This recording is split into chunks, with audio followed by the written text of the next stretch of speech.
strong.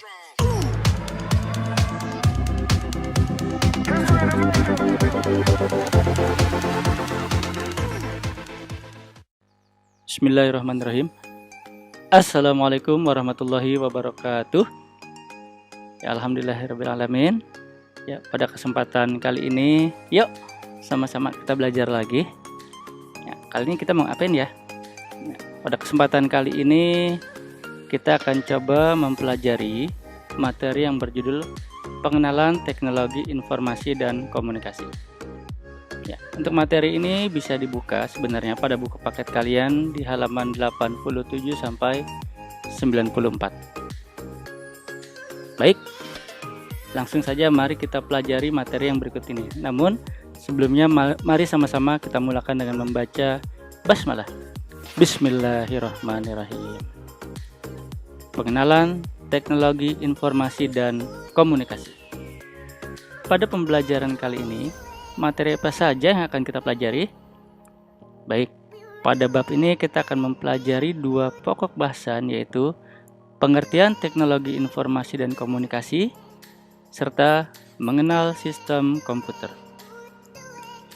Pada awalnya, ketiga kata ini yaitu teknologi, informasi, dan komunikasi merupakan kata yang memiliki arti yang berbeda.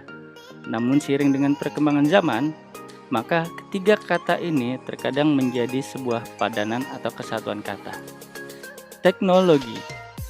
Yuk, kita coba lihat apa sih teknologi itu? Teknologi adalah keseluruhan sarana penyedia produk yang dapat memudahkan atau memenuhi kebutuhan aktivitas manusia dalam melakukan aktivitas sehari-hari. Dengan kata lain, produk apapun yang memudahkan kebutuhan manusia dinamakan dengan teknologi. Seperti apa? Yuk, mari kita lihat contohnya. Ada vacuum cleaner atau pembersih ruangan.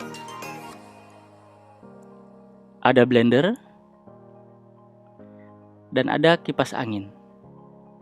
Nah, aneka bentuk teknologi ini adalah beberapa yang memudahkan kebutuhan manusia dalam melakukan aktivitas sehari-hari. Selanjutnya adalah informasi. Informasi adalah suatu berita yang disampaikan atau didistribusikan. Teknologi yang merupakan sarana pengolah atau mendistribusikan informasi secara digital disebut dengan teknologi informasi. Seperti apa contohnya ya? Mari kita lihat. Ada videotron, ada televisi, dan ada radio. Ya, produk teknologi ini mempunyai fungsi menyampaikan atau mendistribusikan informasi. Selanjutnya adalah komunikasi. Komunikasi merupakan fase atau tahap menyampaikan sebuah informasi dengan mendapatkan umpan balik atau feedback yang dilakukan oleh seorang komunikator, yaitu yang menyampaikan informasi kepada seorang komunikan yang menerima informasi atau pesan. Sarana atau media yang dapat mengirim dan menerima kabar berupa pesan, gambar, dan video yang dilakukan oleh dua atau lebih anggota untuk menjalin hubungan dalam berkomunikasi disebut dengan teknologi komunikasi. Yuk, kita lihat apa saja sih contohnya. Ada handphone, ada laptop, handy talkie, dan ada tab. Nah, sehingga muncul pengertian teknologi informasi dan komunikasi adalah teknologi yang berhubungan dengan pengambilan, pengumpulan, pengolahan, penyebaran, dan penyajian informasi. Dalam perkembangannya, teknologi informasi atau TIK saling berkaitan satu sama lain. Kemajuan teknologi yang begitu pesat menghasilkan alat yang dapat mengolah dan mengirim atau menerima informasi tersebut dalam waktu bersamaan, sehingga dapat memperlancar aktivitas manusia. Adapun manfaat teknologi informasi dan komunikasi dalam kehidupan sehari-hari antara lain: 1. Digunakan sebagai sarana bertukar informasi. Yang kedua, digunakan sebagai alat komunikasi. Yang ketiga, membantu proses belajar di sekolah ataupun di rumah. Yang keempat, bersifat efektif dan efisien terhadap waktu dan biaya. Dan kelima, meningkatkan produktivitas dalam bekerja. Nah, sampai sini apakah sudah dapat difahami dengan baik? Oke, mari kita lanjutkan untuk materi yang berikutnya. Sistem komputer. Apa sih sistem komputer itu? Baik, sebelum kita mempelajari apa itu sistem komputer, ada sebuah kata yaitu sistem. Di mana sistem ini selalu berpadu dengan kata lain ya, misal sistem pencernaan, sistem pernapasan, bahkan sistem komputer. Sedangkan pengertian sistem itu sendiri adalah satu kesatuan yang terdiri dari beberapa komponen yang saling berhubungan satu sama lain dalam mencapai suatu tujuan tertentu. Misal, pada sistem pencernaan kita terdapat satu kesatuan komponen yaitu seluruh anggota pencernaan. Ya, jika salah satu anggota pencernaan tersebut bermasalah, anggaplah lambung bermasalah, maka dapat dipastikan sistem pencernaan tersebut akan terganggu fungsinya. Nah, begitu juga dengan komputer. Komputer pun mempunyai sistem. Apa sih? Baik. Sistem komputer adalah sekumpulan perangkat komputer yang saling berhubungan untuk mengolah data sehingga menghasilkan informasi yang diharapkan oleh penggunanya.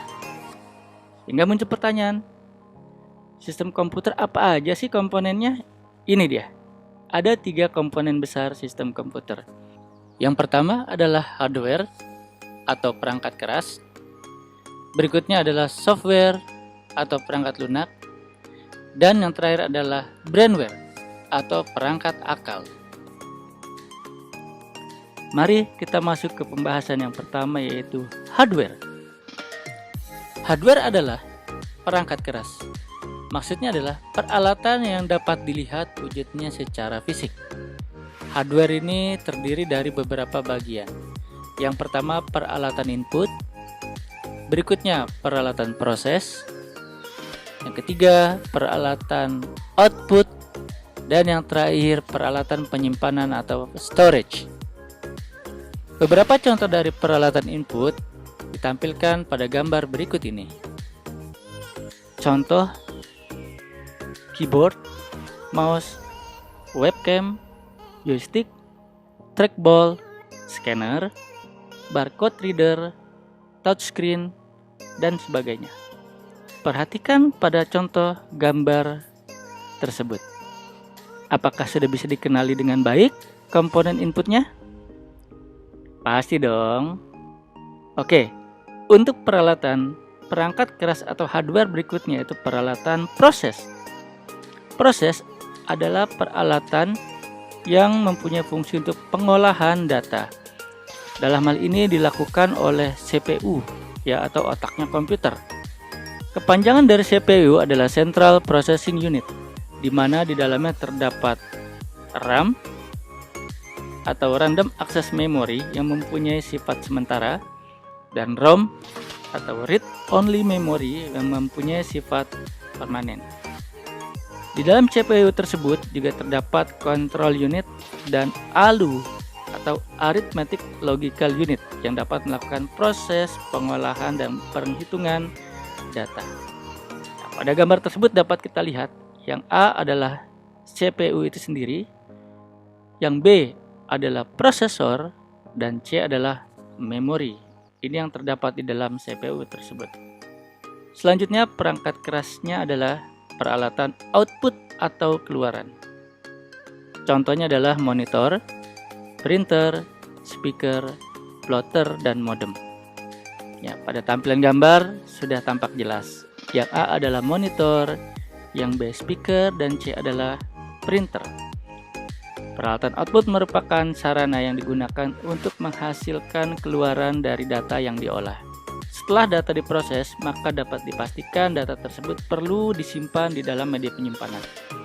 Contoh media penyimpanan antara lain ada disket, hard disk, SSD, CD, flash disk, memory stick, memory card, micro SD, bahkan magnetic tape. Nah, setelah kita memahami perangkat keras, saatnya kita memahami software atau perangkat lunak yang digunakan oleh sistem komputer itu sendiri. Ya. Software terdiri menjadi 3 bagian, yaitu sistem operasi, paket program, dan bahasa pemrograman. Sistem operasi adalah sebuah software yang mengatur keseluruhan kinerja komputer, mulai dari saat komputer itu dinyalakan hingga komputer di-shutdown atau dimatikan. Nah, beberapa sistem operasi yang terkenal dan familiar bahkan kita gunakan antara lain adalah MS-DOS, Windows, Linux, Unix, Mac OS, dan Android. Yang kedua adalah paket program. Paket program adalah aplikasi yang digunakan untuk memenuhi kebutuhan manusia, tergantung fungsi dan penggunaannya. Sebagai contoh ada Microsoft Word atau MS Word, Microsoft Excel, Clipper, PageMaker, SPSS, Photoshop, Premiere, Winamp, PUBG, simulator PlayStation, dan lain-lain. Ya, beberapa di antara aplikasi ini pasti kalian pernah gunakan, bukan? Oke, selanjutnya adalah bahasa pemrograman. Untuk software yang terdiri dari bahasa pemrograman ada beberapa jenis. Sebagai contoh ada Pascal, Visual Basic, C#, Python, Ruby, Java, dan sebagainya. Dan yang terakhir adalah brainware atau perangkat akal. Apa sih? Brainware adalah manusia yang menggunakan komputer itu sendiri. Bidang profesinya antara lain operator, programmer, sistem analis, desain grafis, dan komputer engineer. Operator adalah manusia atau orang yang menggunakan komputer itu sendiri. Programmer, seseorang yang mempunyai kemampuan untuk membuat program komputer. Sistem analis, orang yang mampu membuat sistem analis dari sebuah program.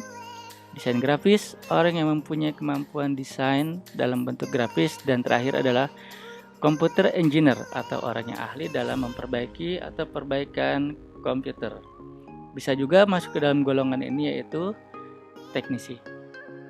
Oke, demikian materi yang bisa disampaikan. Mudah-mudahan dapat dipelajari dengan baik dan diambil manfaatnya. Mari sama-sama kita akhiri dengan membaca kalimatul hamdalah. Alhamdulillahirabbil alamin. Jadi ucapkan terima kasih dan wassalamualaikum warahmatullahi wabarakatuh.